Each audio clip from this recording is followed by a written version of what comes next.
How's it going, guys? I'm Dip. Welcome back to Dip Discoveries. Today we're actually doing a cool review of the Mustang Mach-E from our mate's car that he just bought. So let's get to it.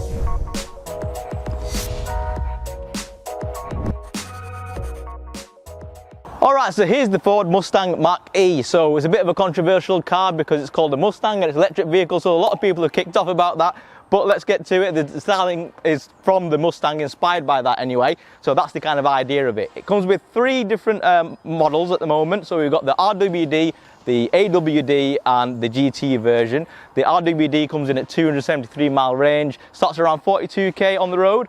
Then you've got the AWD, which is this one, which is the all-wheel drive version, starts around 50k on the road, and it also has about 280 kind of mile range, but you can get the extended battery pack, which this one has got, which is advertised at about 330 mile range. Then you've got the top of the range GT model, which has got about 330 mile range standard.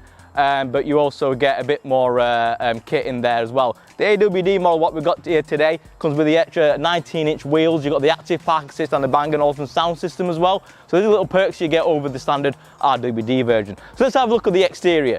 Alright, so here we have the Mustang Mach-E, and it's in this, what they call infinite blue colour, alright? So it's quite a nice kind of deep kind of, almost like a pastel blue, but it's got a gloss finish to it, but it looks really nice in the sun. Obviously right now it's beaming right now, so the sun's hitting it quite well. Front end of the car, as you can see, obviously because it's an electric vehicle, we haven't got any grille or anything like that, but we have got it last covered up with the Mustang Pony logo, you know, if you like that, if you don't want to say it's a Ford. But then you've also got the front camera, so it has got that active park assist, so you can see around the whole car as well when you're using your reverse cameras and your front forward cameras as well.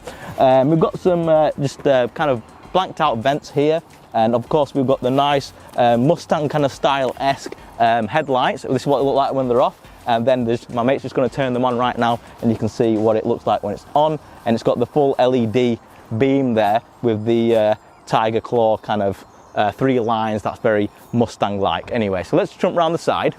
So the side profile for the car, because it's like one of these like coupe SUV, it does kind of sit a bit higher up as well, and you get this nice kind of double tone roof line as well. So the roof actually goes up to here, but because of this sloping roof here, the coupe shape kind of gives it a bit more of a nicer coupe look stance to it, and it does look kind of muscular with these large kind of haunches over the kind of black gloss wheel arches as well. To get in the car, you've got no handles, you've just got this little button here, and then when it's unlocked you can go up to it, press it, and then the door opens itself out and you can grab onto that and open it, or just grab it from the side there and then close it as well. On the driver's side version, you've got a pin code here, which you can see now in the B-roll, and that you can use that to actually unlock the car and get in when you don't have the keys on you, which is pretty cool as well. So here we've got the 19-inch wheels. Obviously these ones are aftermarket ones, but you know, as standard they do come with black and silver diamond cut alloy wheels, 19-inch, with Michelin Pilot Sport tyres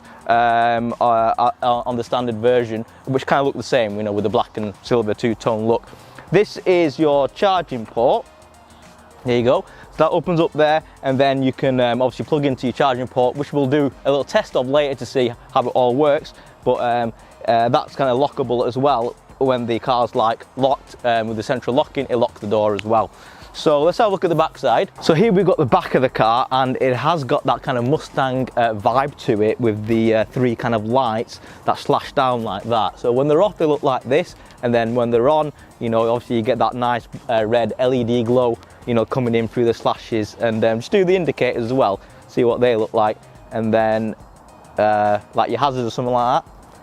There you go, and that's what it kind of looks like there when they kind of do that step motion as they light up as well. So you got the Mustang logo as well there, and you've got a camera, review camera as well. And to actually open it, there's this little small little button here, and you just got to press it once, and then the thing lifts up by itself. Pretty cool stuff. There's also a switch there as well. When you push it, it'll close down by itself as well.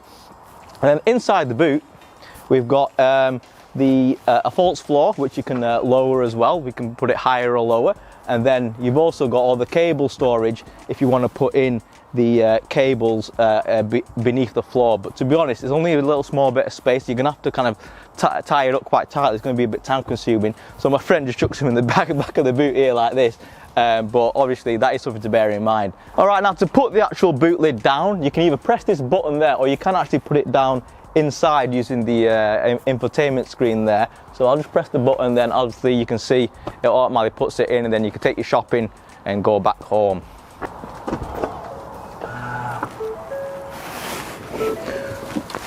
Now getting into the Mustang Mach, it does sit a bit higher than your average kind of car.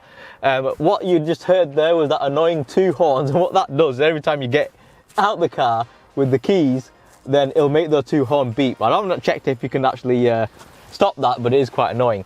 But anyway, once you get into the car, it is a bit more upmarket than your normal kind of Ford. So this is a bit more reminiscent of something like a one of the Vignale ranges or the previous Titanium X ranges, where they've got a lot more better quality of the interior. So you got you know, nice like leather feeling, like furnishing.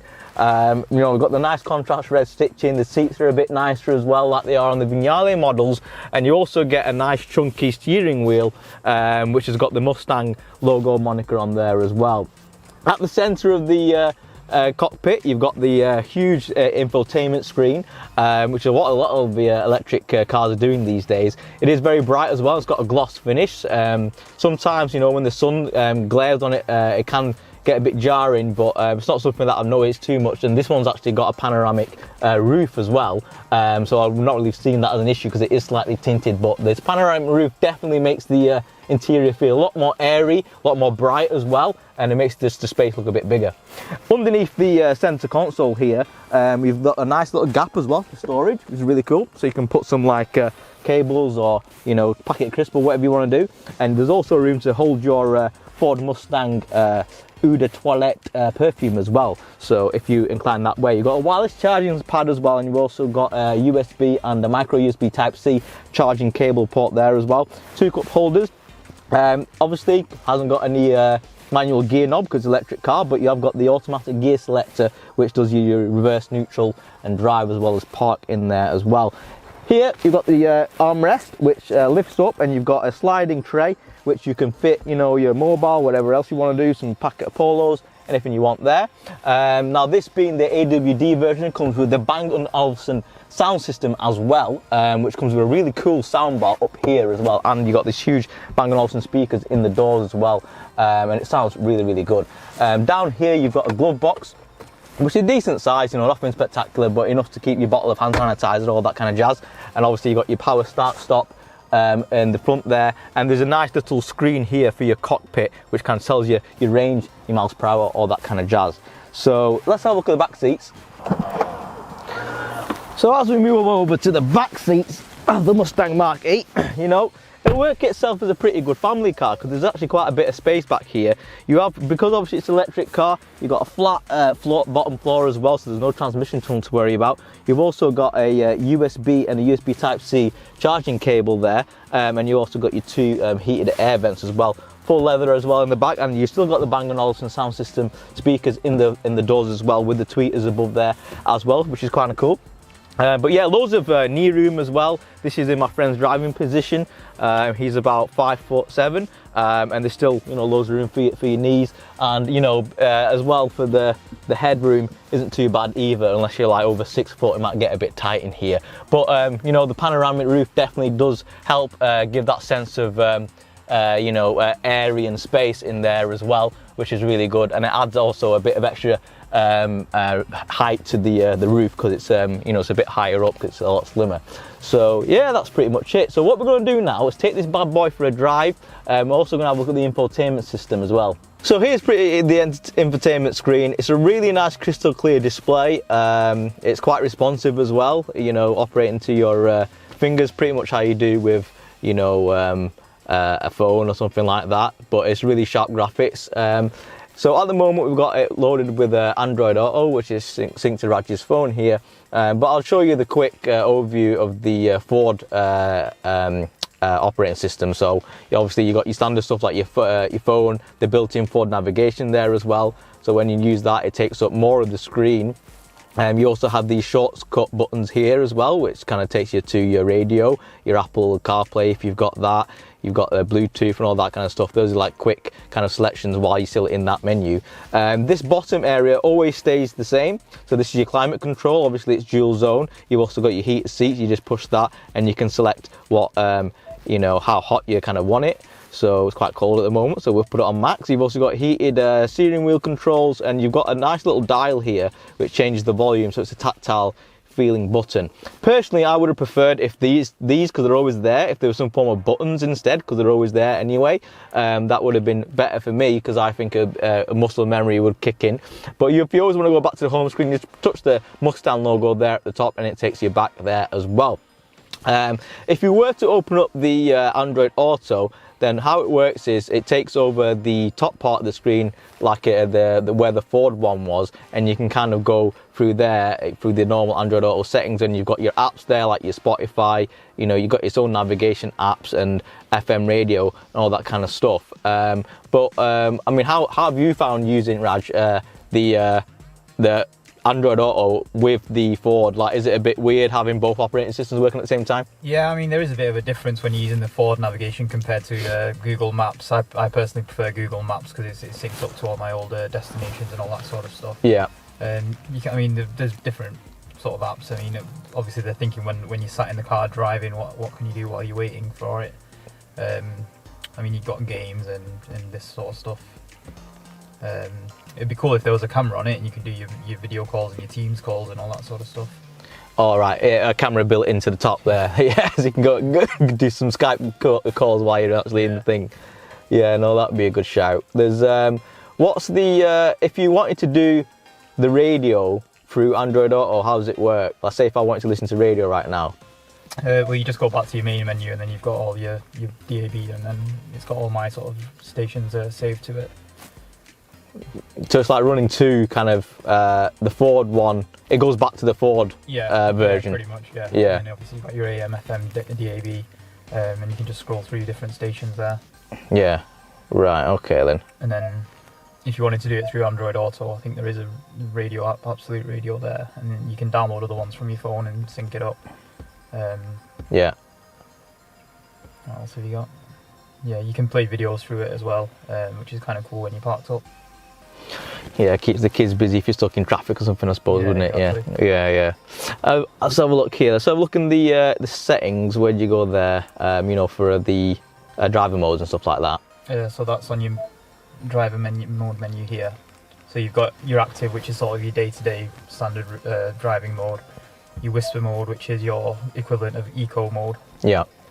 So when my battery is running low like now, I'll always switch to that. Yeah. And then the one that I really like driving in is what they call untamed mode, which is your equivalent of your sport mode. Obviously that uses your battery a lot faster. Yeah. But it's a better driving experience. Okay. And then you got this propulsion sound as well there, so I'm guessing the sound changes depending on which mode you're in? Yeah, so on active mode, we can't see it now, but the ambient light changes to blue. Okay. And then your propulsion sound is sort of adapted to that driving mode. Your untamed one, that's the one you can really hear the propulsion sound, and it's quite a cool sound. I mean, when we take it for a drive, you'll experience it. Yeah, and then you've got this one pedal drive, so that means you don't have to use the brake, and it brakes for you and recharges the batteries. Yeah. Yeah, I mean, it takes a bit of getting used to it. Basically, like you said, it takes the brakes off, and it'll slow you down a lot faster. Yeah. That's cool. All right, and let's have a look at these cameras over here. So this is the 360 camera that we've got here. So as you can see, the front one here is projecting my garage, which is actually in front of the car. But it gives you this really cool like 360 view here. It's almost like a top-down view, like there's a drone flying above your car, and you can see the fence to our right here, the walls, and all the you know, everything around the car. So it's quite handy to have, especially when you're trying to do parking as well. So that's really swish. What else have we got here? So this is the active park assist, so this car can actually park itself as well. So if you're in like a parking and you're trying to get into a tricky spot, then the car will actually park for you as well. But it's up to you how much you kind of trust it. There's also a valet mode as well, so basically this kind of deactivates the screen from working and stuff like that. So while they're cleaning the screen, you know, they can't activate and change any of your settings and all that kind of jazz. So that's pretty much it with the infotainment system. So what we're going to do is take it for a quick drive now and see how the thing sounds like. Alright guys, so we're actually on the road now and we're trying to find a fast charger to get us some extra juice in the car, so we can see how fast it can kind of charge. Ideally, if we can find 150 kilowatt one, that'd be great. but you know, there's other fast chargers like 50 kilowatt. What is it at home? It's 22. I don't think we'll find a 150 kilowatt around here, mate. We're in Bolton. So yeah, we'll see what we can get. So this is the reality of trying to charge your car with an EV in this day and age. This is a Sunday, and the problem is we've only got about an hour we can spare. These are all the slow chargers, which, you know, there's space for them, but they take like hours. And then this is the fast one, and they're both being taken up, and this is the second place we've been to, and this is the problem we've got. So, you know, and we don't know how long these guys are going to be, and we've only got about 25 miles left, so we either wait or we risk finding another car park with charging. So look at him, he's screwed. So this is the third place we're at, and this guy is plugged in, and so is that car as well. No, alright, that one's free. Oh, you can only charge one at a time. That's the slow one. And this is a slow charger, it's not even a fast charger, so this is the problem you got, this infrastructure's not ready yet. So guys, we're here at the Texaco on Chorley New Road. We're going to test out this InstaVolt fast charger and see how fast it actually charges. So, tap contactless.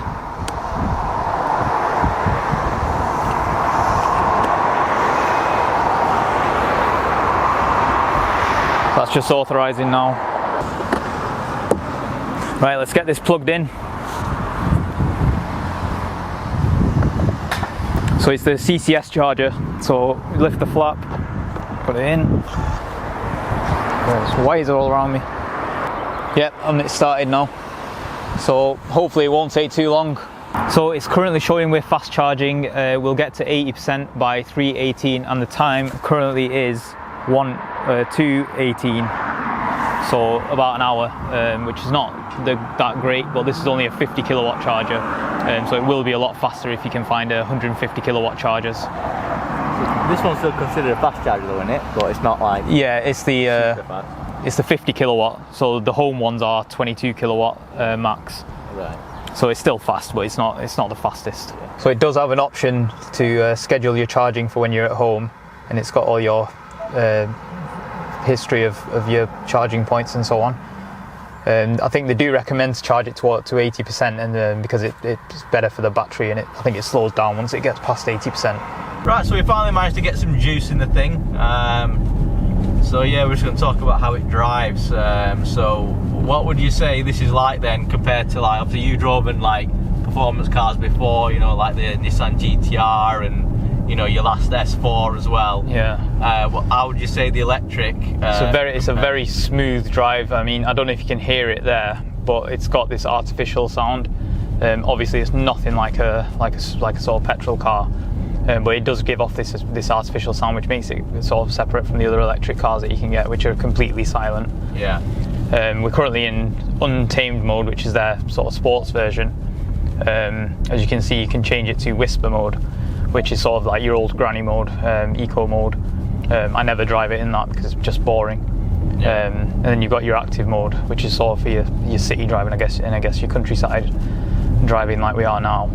And that just gives it a bit more sort of acceleration and so on. Yeah, no, it is a lot more quiet. Would you say you miss the sound of the engine, or do you think you prefer it without, or, you know, how do you find in that? I prefer it without, personally. I mean, where I live as well, I couldn't get away with driving a sort of V6 or V8 round there. I'll have all the neighbours complaining. Yeah. So I prefer this. I mean, I think the electric sounds quite cool. It's quite, you know, I've got to give that sort of futuristic sound to it. Yeah. And how have you been finding, like, have you been getting any range anxiety or anything like that? Because of, obviously, you know, the batteries only last so long. No, you do have to plan ahead. I mean, if you're doing a long distance trip, you do want to plan where you're going to stop, how many miles you're doing, and so on. Yeah. I've never come close to it. Fingers crossed, it won't happen to me. But yeah, I'm sure it has happened to a few people.